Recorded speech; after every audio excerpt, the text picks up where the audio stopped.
Yo, salut à tous, c'est Aurel, j'espère que vous allez bien. Pour ma part, ça va nickel. Je reviens pour une nouvelle review et aujourd'hui, on va parler d'une Jordan 1 iconique. Bon, naturellement, je t'invite à t'abonner et à liker cette vidéo si c'est pas déjà fait, parce que sinon, qu'est-ce que tu fais? Donc, normalement, juste à la boîte qui est à côté de moi, vous savez déjà de quelle Jordan 1 on va parler aujourd'hui. C'est une paire, à chaque fois que je la vois, je suis toujours mitigé entre je la trouve magnifique, j'ai envie de la cop, mais en même temps, j'aurais envie de la garder en display parce que je la trouve incroyable et que tout le packaging autour de cette paire est vraiment trop cool pour une Jordan 1, ça fait plaisir. Bon, cette fois-ci, pas de collaboration, donc l'histoire va être assez rapide. Il faut savoir que du coup, la Jordan 1 que je vous présente, c'est le coloris Chicago, donc c'est le premier modèle signature de Michael Jordan chez Nike, donc en 1985. Je vous rappelle qu'on est en 2025, donc aujourd'hui, c'est les 40 ans de la J1 et Nike nous l'a bien fait savoir parce qu'on va voir pas mal de paires de J1 qui vont venir en 2025 avec des coloris très très cool,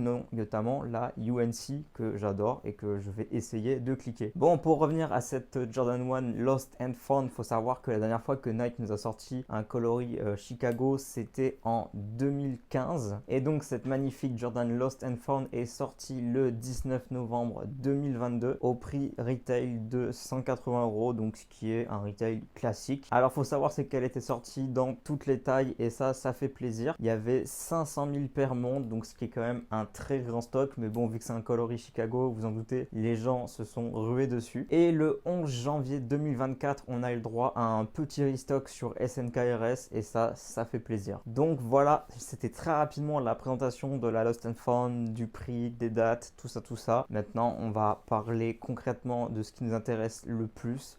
C'est ça. Bon, cette fois-ci, je vais pas faire la même erreur que dans mes dernières vidéos où j'approchais vraiment de très près l'objet de la caméra et en fait le focus restait sur ma tête et l'objet était flou. Là, ce que je vais faire, c'est que je vais juste prendre la paire et je vous ferai des plans de la boîte, je vous ferai des plans de tout comme ça sera très clair, ça sera très lisible et il n'y aura pas tous ces flous dans la vidéo qui sont un petit peu dérangeants. Bon, comme d'habitude, on va commencer cette fois-ci par la boîte et mon Dieu, ils ont fait le travail de nous faire une boîte. Qu'est-ce qu'elle est cool. Donc du coup, cette boîte reprend un aspect très vieilli. On a un couvercle dépareillé, vous avez pu le remarquer. Et on a vraiment ce côté paire des années 1985. Voilà, quelque chose qu'on aurait retrouvé dans un hangar. Il y a pas mal de détails très très cool sur cette paire, notamment les petits stickers au niveau du size tag. Je pensais que c'était imprimé sur la boîte. En fait, c'est vraiment des stickers qui sont collés. J'aime beaucoup l'effet usé au niveau des coins. Donc il y a vraiment un travail très très cool sur cette boîte. Même sous le dessous de la boîte, on va un effet très usé. Je pense qu'ils ont littéralement pris exemple sur des vieilles boîtes pour refaire cette boîte-ci. Ça me fait un petit peu penser à la Jordan 2 Off-White où ils avaient scanné carrément une Jordan 2 de Michael Jordan. Donc là, je pense qu'ils ont dû refaire la même chose. Ils ont dû prendre des très vieilles boîtes qu'ils ont dans les archives pour redonner cet aspect vieilli. J'aime beaucoup le fait que le couvercle soit dépareillé. Ça fait vraiment, voilà, j'ai perdu le couvercle, j'en ai remis un de rechange. Donc ça, j'aime énormément. C'est une très belle boîte. Voilà, après, ça reste une boîte classique de Jordan 1, donc noir et rouge. Mais le détail du couvercle fait vraiment la différence. Bon, on va passer tout de suite à l'ouverture. Je vais... Oh là là, je suis dégoûté. Il est tombé. Putain, il est passé où? Je l'ai perdu. Bon, deuxième prise. Cette fois-ci, je ne fais pas tomber le ticket de caisse par terre en enlevant le couvercle.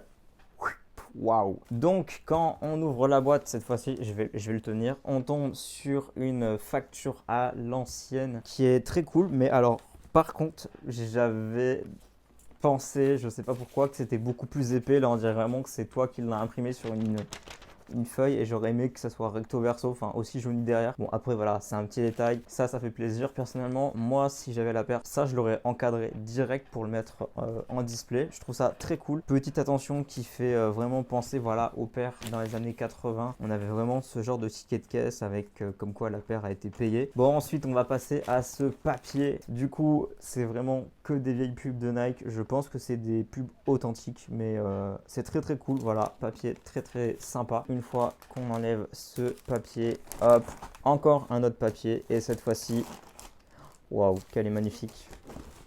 Mon Dieu.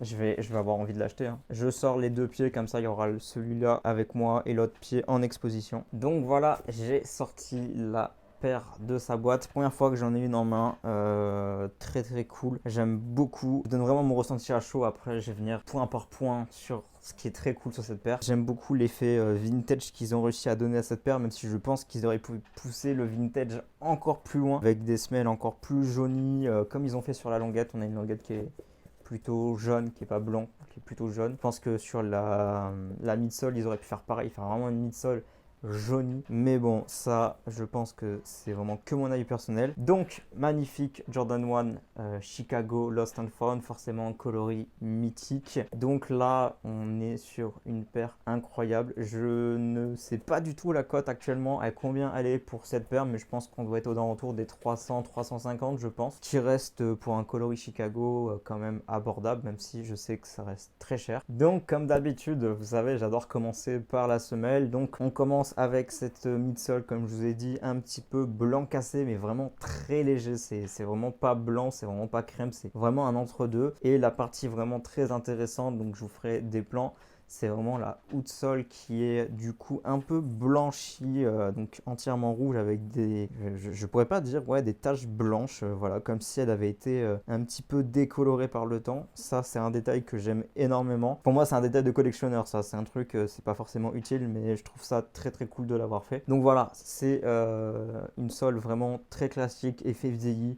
J'aime beaucoup. Ensuite, on va passer donc à toute la partie upper, donc forcément, c'est une Jordan 1 full cuir. Donc, on a un cuir blanc sur la toe box, un peu craquelé, qui est vraiment très vieilli. Ça, vraiment, c'est très très beau. Il est exactement pareil sur les panneaux latéraux. Donc, le blanc est vieilli. Ça donne un aspect vraiment vintage à la paire. Le cuir rouge, lui, par contre, il est vraiment très classique. On est sur un cuir rouge standard, voilà, rien de plus à dire. Le swoosh, c'est pareil, il est classique sur un cuir normal. Là, ce qui fait plaisir, du coup, vous pouvez le voir, la paire n'est pas lacée, mais du coup, on a un lacet noir et un lacet blanc. Donc après, c'est à vous de choisir vos lacets préférés. Moi, personnellement, ça serait lacet noir direct. Si je devais choisir, je ne mettrais pas les blancs. Alors, je dis blanc, mais ils sont un peu blanc cassés. Ils sont pas vraiment blanc-blanc, vous voyez, pareil. Mais là, pareil, les lacets, j'aurais tapé sur du blanc un petit peu plus jauni, vraiment. Ça, c'est vraiment le truc dommage. Donc pour continuer sur le upper, ça c'est vraiment la partie que je trouve la plus cool sur la paire. Ça se voit surtout sur l'arrière et le côté, donc ça va être la partie au niveau du talon. Donc ça c'est quelque chose de caractéristique sur toutes les Jordan 1 qui sont de 85. La partie ici, elle est craquelée tout le temps, tout le temps. Et là ils l'ont refait. Pour ma part, je trouve que ils auraient dû faire quelque chose d'un peu plus irrégulier et d'un peu plus craquelé, parce que là ça fait vraiment trop fake, mais l'intention est bonne. Franchement, je trouve ça cool, ça fait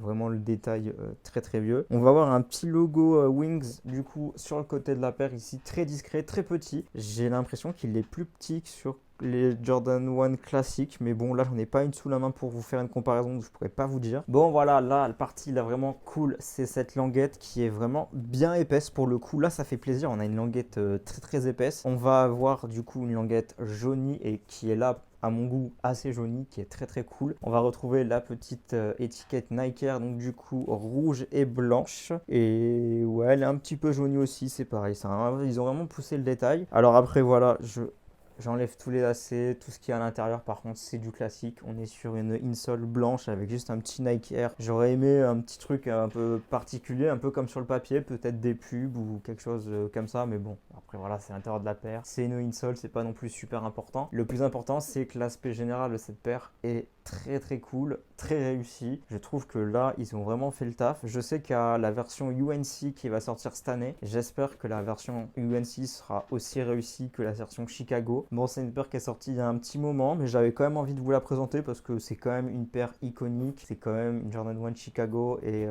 ça a quand même fait un ravage quand c'est sorti parce que tout le monde la voulait. J'espère peut-être, si un jour les finances se présentent, pouvoir mettre la main dessus, parce que pour l'instant, elle n'est pas en haut de ma top liste. Comme je l'ai dit, je préfère cop la UNC qui va sortir. Donc voilà, paire très très cool, franchement, grand classique de la sneakers. Dites-moi ce que vous en pensez. Est-ce que c'est validé? Est-ce que vous, c'est une paire que vous avez cop à l'époque? Est-ce que c'est une paire que vous kiffez, que vous détestez?